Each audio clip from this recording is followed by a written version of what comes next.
உங்கள பார்த்து நீங்க ரொம்ப நல்லவருங்க. நீங்க இல்லன்னா இந்த வேலையே நடந்திருக்காது அப்படின்னு புகழ்ந்த ஒருத்தரு, நீங்க இல்லாத டைம்ல உங்கள பத்தி வேற மாதிரி பேசியிருக்காங்களா? 100% பேசியிருப்பாங்க. ஏன் தெரியுங்களா? இத தான் நம்ம முன்னோர்கள் ஒரு வரியில சொல்லிட்டாங்க. "அடி நாக்குல நஞ்சும், நுனி நாக்குல அமுதமும்." இந்த பழமொழி இனிமையா பேசுறவங்கள பத்தி சொல்ல வரலைங்க. இனிமையா நடிக்கிறவங்கள பத்தி சொல்லுது. சைக்காலஜில இத இம்ப்ரஷன் மேனேஜ்மென்ட் அப்படின்னு சொல்லுவாங்க. அதாவது சில மனுஷங்க உண்மையாவே நல்லவங்களா இருக்க முயற்சி பண்ணவே மாட்டாங்க. ஆனா நல்லவங்களா தெரிய முயற்சி பண்ணுவாங்க. அதனால தான் அந்த சில பேர் நம்மள நேர்ல பார்க்குறப்ப, "அண்ணே நீங்க எனக்கு ரொம்ப இன்ஸ்பிரேஷன்" அப்படின்னு சொல்லுவாங்க.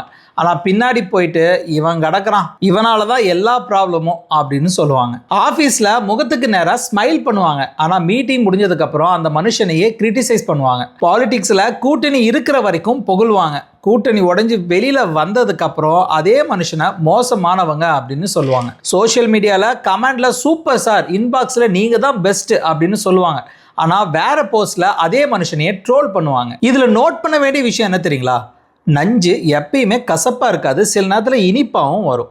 அதனால தான் வஞ்சகமான மனுஷங்க நம்மள கோபத்தால் ஏமாற்ற மாட்டாங்க, அன்பால தான் ஏமாற்றுவாங்க, புகழ்ச்சியால் நெருங்குவாங்க, நம்பிக்கையை வாங்குவாங்க, அதுக்கப்புறம் அதே நம்பிக்கையை ஆயுதமாக பயன்படுத்துவாங்க.